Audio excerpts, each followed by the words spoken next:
Olá, bem-vindos à nossa aula de ciências. Gostaria que vocês pegassem o livro na página 273, onde nós iremos falar sobre micro-organismos, e também a folhinha, que é uma atividade complementar que nós teremos a respeito desses seres tão minúsculos. Então, quando a gente fala em micro-organismos, micro-organismos ou micróbios, nós estamos nos relacionando aos mesmos seres vivos. Quando a gente faz a junção da palavra micro para organismos, quer dizer que são organismos, seres vivos, muito pequenos, que em sua grande maioria não é possível visualizá-los a olho nu. Então precisa da ajuda de um microscópio, que é um aparelho que possibilita o aumento milhares de vezes para que a gente consiga visualizar esses micro-organismos. Um exemplo que nós temos no livro é de uma amostra de solo da floresta, que foi colocada em um microscópio. Então, foi aumentada 4.000 vezes para que pudesse visualizar estes micro-organismos. Se tratando destes seres, eles podem ser benéficos, ou seja, fazer bem para a nossa saúde, podem ser neutros, nem bem nem mal, e também existem aqueles que são os maléficos, são aqueles que fazem mal à nossa saúde. Então, eles estão em todo lugar. Onde a gente imaginar, existem micro-organismos. No ar, nas superfícies onde nós pegamos, dentro do nosso próprio corpo, sobre a pele. Então, todo o ambiente está repleto de micro-organismos. Só que, como eu já falei, em sua grande maioria não fazem mal à nossa saúde. E se tratando de quantidade, nós possuímos trilhões de micro-organismos no nosso corpo. Imaginem, quando a gente fala em milhão, já é muita coisa, não é verdade? Bilhão, muito mais.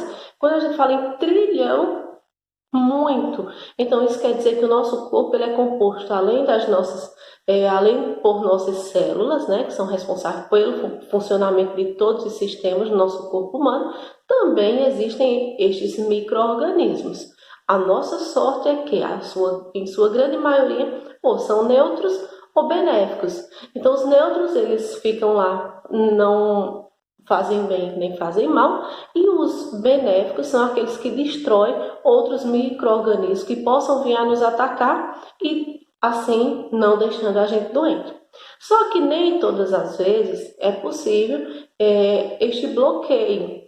Quando a gente falava em células que nós chamávamos de soldadinhos, que são as células de defesa do nosso corpo, nós não estamos nos relacionando a micro-organismos. Certo? Então, aquele lá já é outro assunto. Mas existem alguns micro-organismos que acabam atacando, digamos assim, outros invasores. Entendido? Dentre os benéficos, nós temos aqueles que participam do ciclo de carbono. Eles cumprem papel muito importante no meio ambiente.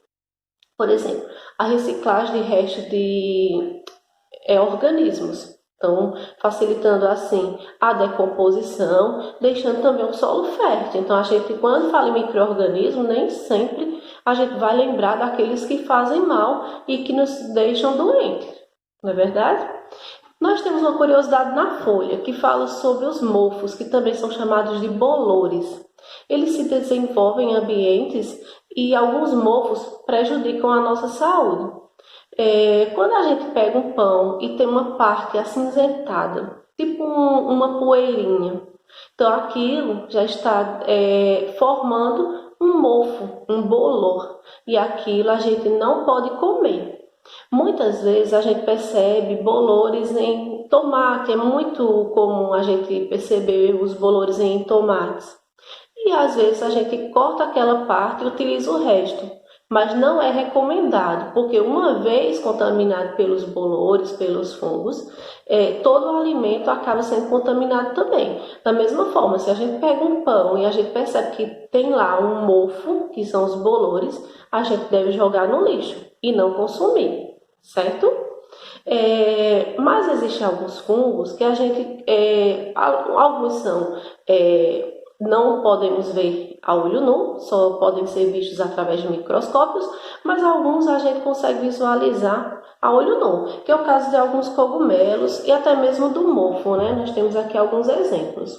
Mas nestes micro-organismos também estão incluídos bactérias, vírus e também parasitas. Então a gente conhece muito alguns vírus, né? Principalmente o vírus que transmite a gripe, o vírus que transmite a dengue, zika, chikungunya. Então, nós, às vezes, nem percebemos que são micro-organismos que fazem parte da nossa vida. Infelizmente, ou felizmente, porque a gente sabe que também existem aqueles benéficos. Não é verdade?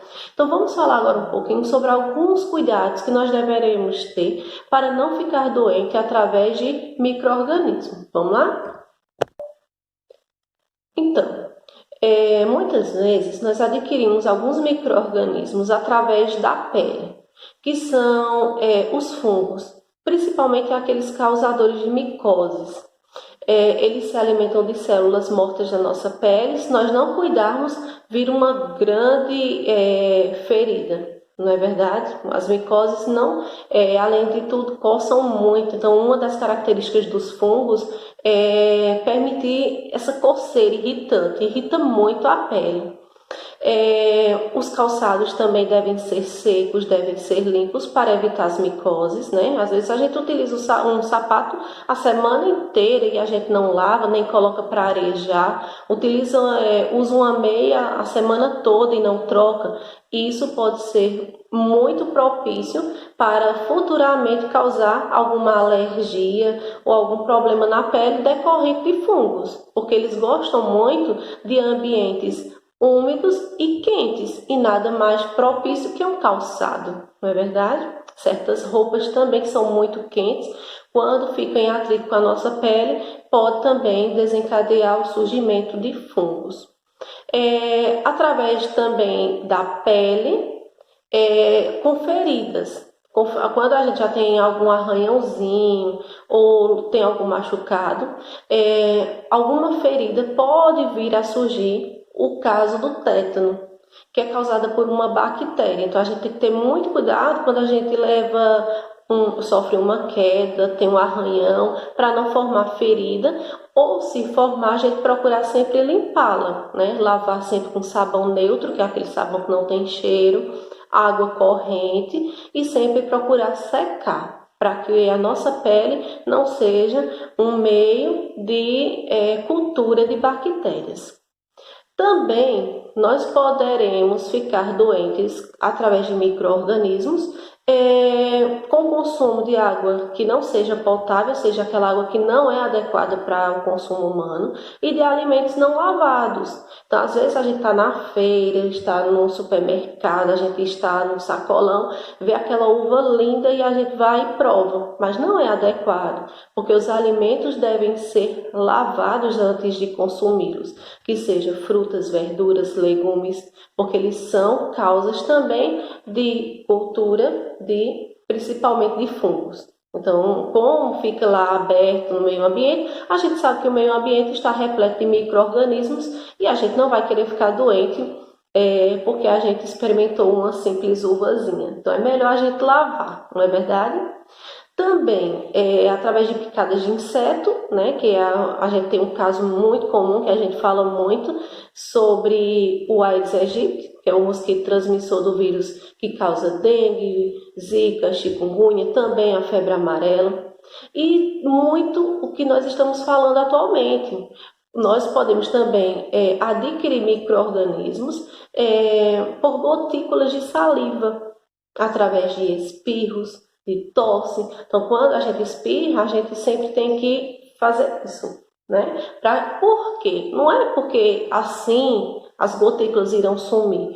É porque quando a gente coloca a mão e às vezes a gente não lava ou não tem oportunidade de limpar naquele momento, as gotículas, né, da saliva irão permanecer nas nossas mãos.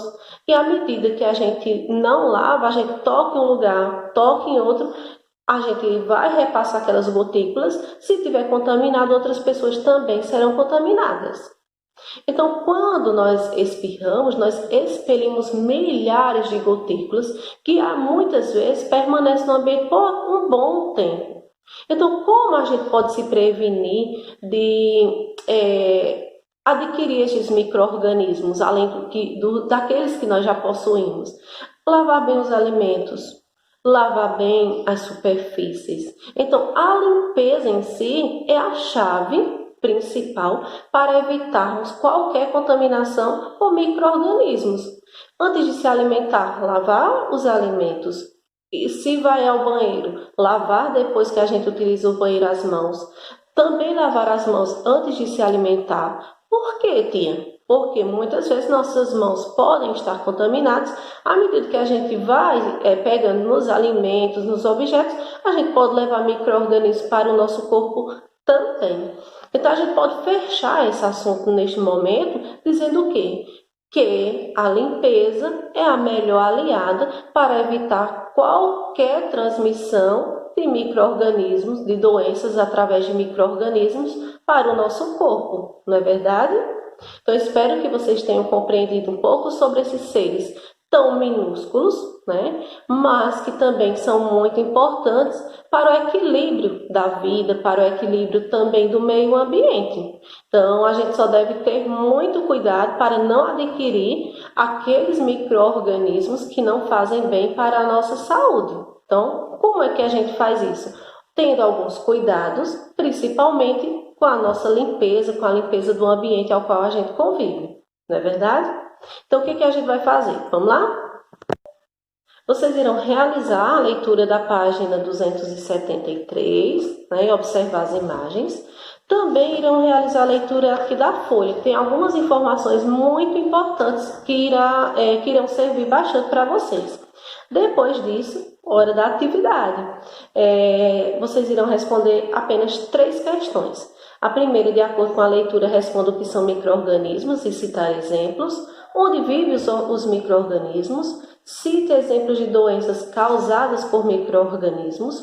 Observar no livro, aqui na página 273, o desenho e desenhar um microscópio, dizer para que serve. E, por último, pesquisar detalhadamente uma doença causada por micro-organismos e falar um pouco sobre ela. Pode ser por vírus, por fungos ou por bactérias. Certo? E não deixe também de falar sobre algumas dicas de como a gente pode prevenir as doenças que podem ser adquiridas através desses seres tão minúsculos, né? Alguns a gente consegue visualizar a olho nu, mas em sua grande maioria só podemos observá-los através de microscópios. Então, em outro momento a gente fala mais um pouco sobre estes seres tão importantes, né? Na evolução e no equilíbrio do meio ambiente. Espero ter contribuído com vocês hoje. Um abraço.